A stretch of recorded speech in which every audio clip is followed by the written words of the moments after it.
All right, well, it's time. Love it or hate it, the Geo R5 Method X Twister Vortex bolt core is here, and it turns out it's a little bit polarizing, but maybe not for the reasons you'd expect.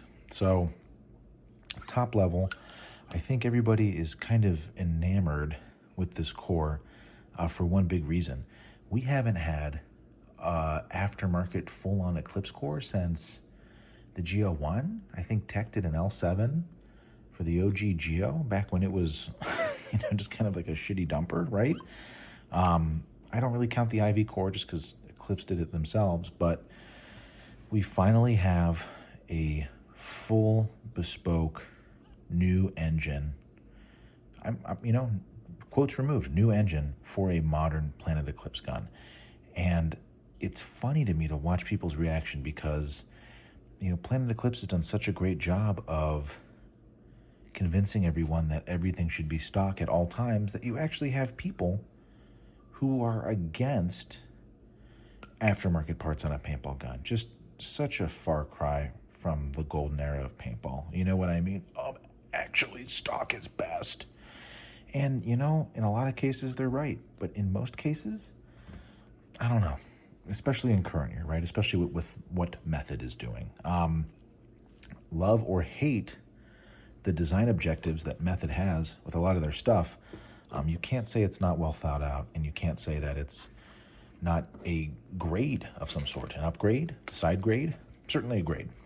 So when I heard from Jared here that they were working on a new core for the sweet, beautiful Geo R5, my current favorite modern paintball gun, I was intrigued. And I thought, what could be done here? What's the value prop of a new Geo core? And if you allow me to punch in, I think we've got a couple big differences in how that impacts to, the overall performance here. So let me start by saying none of these parts are cross-compatible with anything in here. Every single thing is completely different, including, even the little parts, you know what I mean? Like, it wouldn't be a Method thing without this phosphatic bronze. They love putting these little bronze things on here, little parts that are bronze. So, as you can see, and the people that like to say that, stock is best and, Planet Eclipse wouldn't leave any low-hanging fruit for anyone to improve on, I'd say, are you sure about that? Because look at the unscrew position on these. I mean, on the stock bolt, you unscrew this front can, and you have access to the bolt, but you don't have access to this at all. I have to unscrew this completely from the back cap, right? So just not as well thought out as the Method counterpart, which unscrews at the back, because then guess what? You have access to the bolt, and look at that. Everything you need to lubricate is within easy access. So even if that was the only difference, I would say that's a nice quality of life improvement over stock. Certainly an improvement. I think this spring, if we just kind of start at the back and work our way through it, the reason why this isn't cross-compatible, look at this. This one's internal, this one's external. Not that the Geo 5 isn't consistent already, much more even spring force. Just much more robust, very deliberate. As we move into this, look at the difference in volume. You know what I mean? We've got, these extend longer and further. These are more thin. Same thing here, less supports. Just a huge increase in volume. Additionally, my major thing that I didn't like on the Geo R5, this O-ring in this channel has been redone in a way where it no longer just pops out all the time. This is now in there. I can't tell you exactly what it is, but, this is faced in such a way that it stays in there now, which is great. So let's take a look at these. Our bolts. Now, if you're a long time method man, and I'm saying long time, like if you go back to the die NT, you've got to be getting some irony vibes. The classic John Chambers, putting holes in everything, right? This is not just for aesthetic reasons. When people say this valve has been retimed, that's what we're talking about here. So very, very similar to the DSR bolt. You've got your first stage that is very, very slow acceleration because you have very, very little flow, and then it moves on to the main section here. Whereas this is kind of doing the same thing, but it's continuous and a bit higher volume. Now, I think the bolt is the most sophisticated thing on here. First of all, this is rough. This isn't pleasant to touch. This is nice. So just from a wear and tear general quality perspective, this feels a lot nicer, right? Type 3 hard coat, this is just regular. And then the big difference here, this is the method advantage. This is kind of the thing that got me excited coming over from the G6R community. Look at the bore on this thing. Once again, we've got internal versus external. And I think there's a lot of people who are haters on this because of the original way that these tips operated on like the very first iteration of, Geo and Ivy cores, some fitment issues. Nothing wrong with on the outside of the bolt. The die tips do not fit on here. You'd think they would, but diameter is a little bit bigger. Does not fit in your breech, but much, much higher flow. And if you look at Jared's background as a fluid dynamicist here, he'll tell you that more flow is better. So I think when you combine all of these things together, along with an additional bumper, along with these being faced differently to kind of allow for less wear, I just think it's a much more robust package here. I think it's machined to the exact same quality as Planet Eclipse. Certainly no trade-off in quality to allow you to, allow you the privilege of running this. Some other claims that the efficiency is better. I couldn't speak to that, to be honest with you, just because see what I mean? I couldn't speak to that. I haven't done a full, I'm not going to shoot a full hopper, a full tank, and then change the bolt and shoot another full tank. So can't speak to that. I'd say, but if they're saying it's more efficient, I believe it, because that's kind of the whole method thing, right? I will say that unlike, it's tough to say because I want to, I think it's worth consideration. If we look at the history of total core replacements, right? What do we have? We've got all the early, matrix cores, the slam bolt, all this kind of stuff. Evolved bolts, the X93, X94, shocker, all the original shocker systems. You could get completely new operational things, everything that tech did, right? All the L7 stuff for the protos, change how these things work, right? This doesn't radically change. It doesn't, it's not like your 4B Quest or your, hollow point ion, right? Like it's not changing the actual, it's retiming it to a degree, but it's still, an air sear. It's not drastically changing the way this operates, but just a lot of refinements, more volume, higher flow, slight retime here. What does that mean though for the Geo user, for our end user here? Well, I think a couple big benefits, and here are a few that I've noticed right out of the gate, which is one, it has that kind of recoil cancellation property that the Method DSR bolt has. And I think when people throw out, it shoots a little bit like a CS3 and a little bit like a DSR, like they're saying the things that feel correct to say, but it doesn't. I think that's a gross oversimplification. It does not shoot like a DSR. It does not shoot like a CS3, but it has those holes in the bolt like a DSR, so I'm going to say that it does. What it does in terms of shot feel is I think the Geo R5 is already a very quiet marker. I think the actual shot profile is very, very quiet, but it doesn't have the least amount of perceived recoil of any marker on the market right now. It has some very real recoil. What the Method Bolt does is it almost completely gets rid of that. So it truly makes it smoother, 100% perceptible. So you have an additional bumper, you have a more robust and more consistent spring in the back there, your valve spring. I think higher flow with that retime, it absolutely 100% perceptibly gives it less recoil. Just no question about it. So if you value that, if you're holding the lane and you want less recoil, that is the Bolt system for you. That is I would say, the marquee feature of the Vortex engine here. If you also get an extra pot or two of efficiency, I believe it. I'd say that's a nice additional benefit for the premier benefit of the recoil cancellation. That's the big one for me. I think it takes the Geo Shot, which is traditionally soft, but with a little bit of perceived felt recoil, and changes it to soft without a lot of recoil. It turns it into shooting like a DSR in that sense. I think a DSR has less perceived recoil than the Geo R5.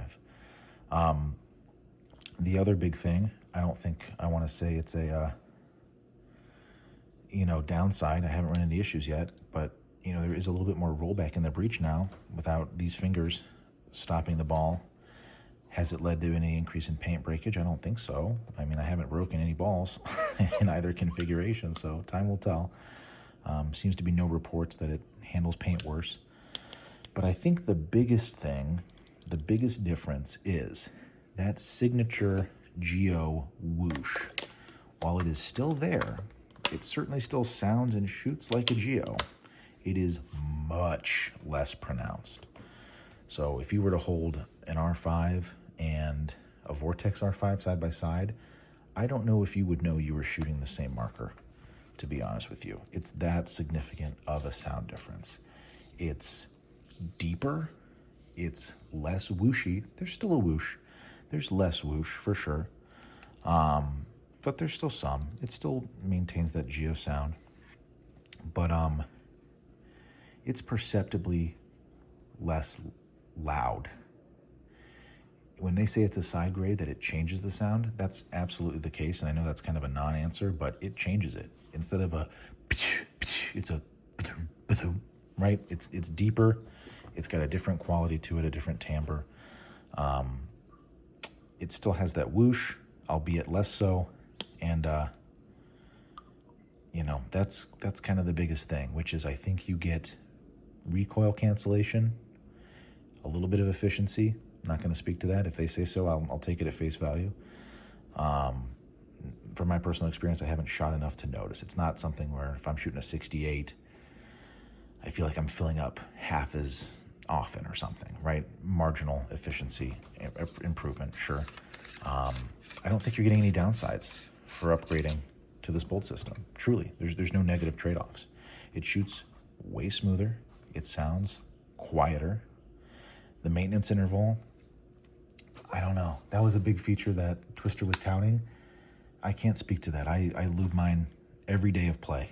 I'm shooting maybe 2 cases when I go and play a day. I'm certainly not, a professional paintball player. I'm not shooting 10 cases an outing or something like that. I shoot maybe 1.5. If I do a complete rebuild and lube, and I use dye lube, I don't use Planet Eclipse grease, which I think might be part of the reason why I'm able to run at a lower SFR setting than some people are reporting, which I guess if we're talking trade-offs, that's a significant one. You can have the full range of SFR with the Vortex core, but at the lowest setting on the brass, I did have to trade off some of that Geo R5 rock solid money consistency, which I love so much. Being plus or minus 3 all day, it went to like plus or minus 11 at the lowest brass SFR setting. Not a good trade-off for me, to be honest. I think what you eke out in terms of sound signature reduction isn't worth the trade-off in consistency, because I think that's such a big, strong suit of the Geo is its consistency. So I personally run mine effectively at halfway on the SFR.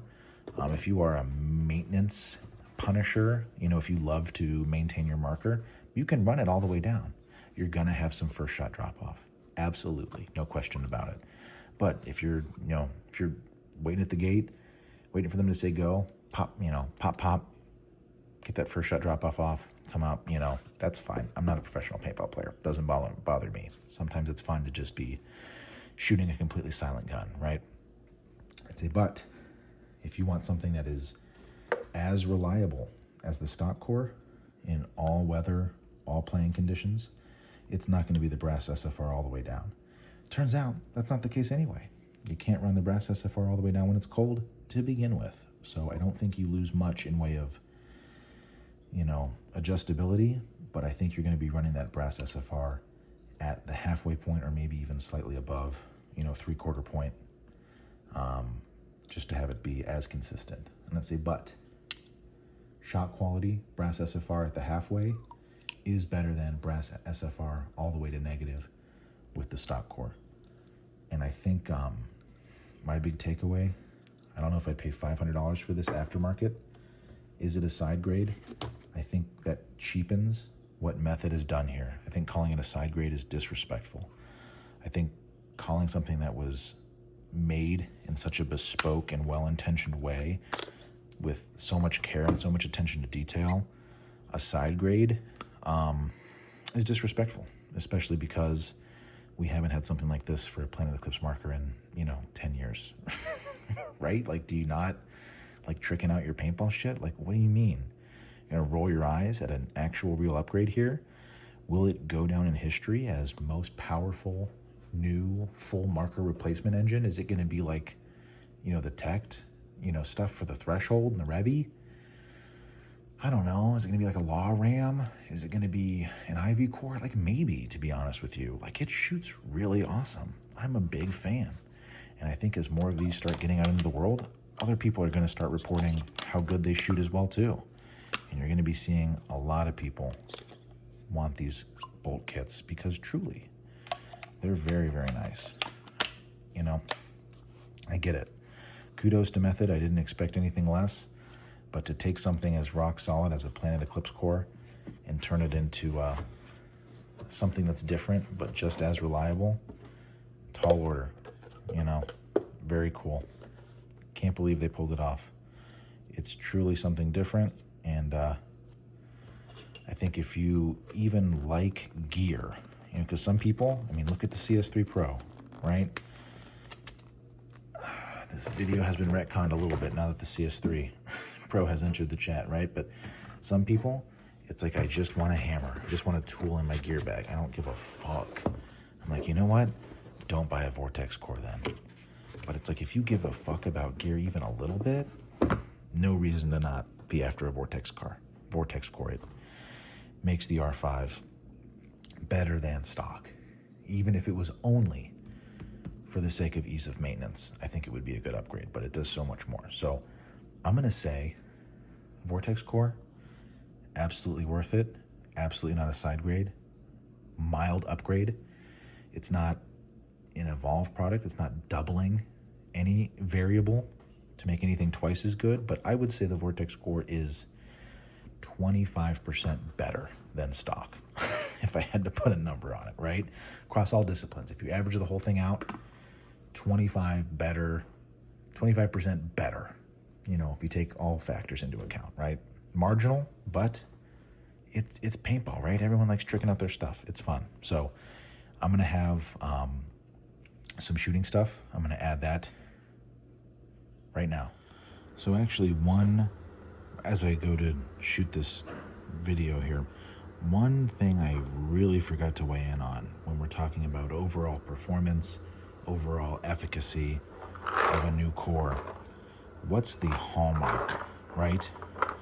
Which is, I put in the Vortex core, and apples to apples, like just truly, just from a core swap, 30 FPS difference.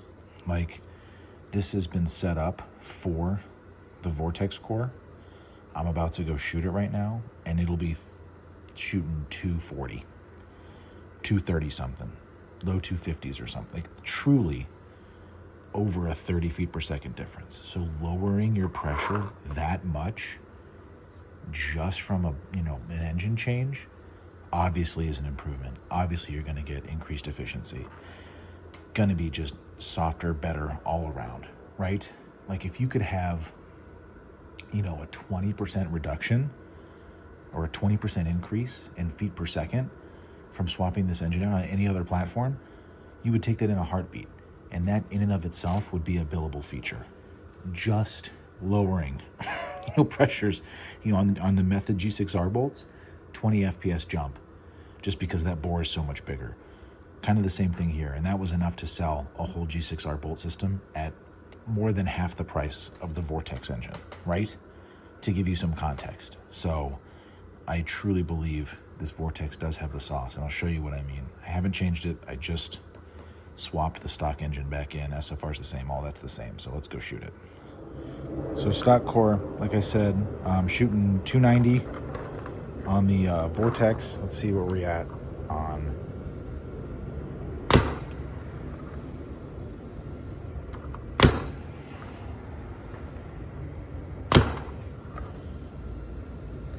That's what I'm saying. Ha! The Vortex core. So I have to come back in here. Let's increase our pressure.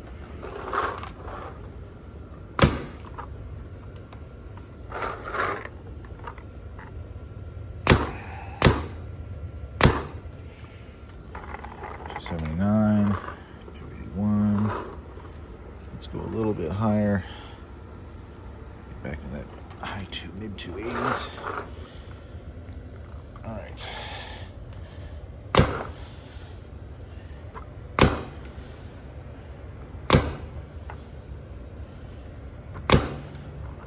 Yeah, feeling pretty good about that.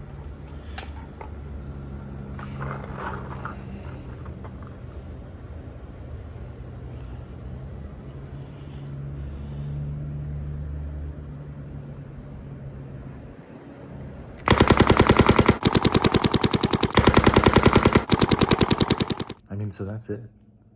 That's the Vortex core. Thanks for watching. I guess my ultimate vote of confidence, I will be keeping it in. I'm not going to switch back to stock. I don't think stock has any benefit over the Vortex core. Let's put it that way, right? Is the Vortex core worth the money? What does the stock do better than the Vortex? Why would you not want the Vortex core? Sounds better, drops your pressures 20%, more efficient, better sound, significantly less recoil, ag as fuck, good resale, limited edition, supports small business. Like it's everything, right? Like if we keep the velocity of money within paintball, it's only a benefit. People are having more fun. Like we'll get more parts. Method will make a CS3 core. They'll retime or, re-engineer, reimagine the Gamma in the same way they did with the Lux. You're going to get this Lux core, and you're going to be like, what the fuck? That's a Gamma core. Look at this thing now. Let's get that for the CS3. You know what I mean? Why would you not want that?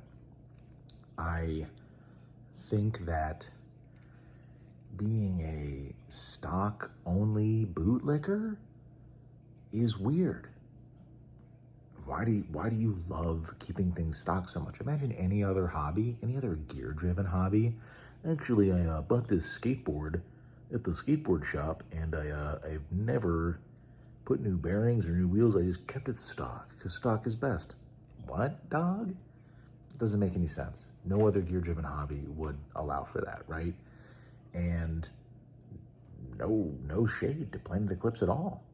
I think they've done a lot of great stuff. But it's like they also know when to call in the big dogs. New carbon barrel on the CS3 Pro, big dog move. You know what I mean? What? Let me get freaking lurker on the LV, on the lever valve, big dog.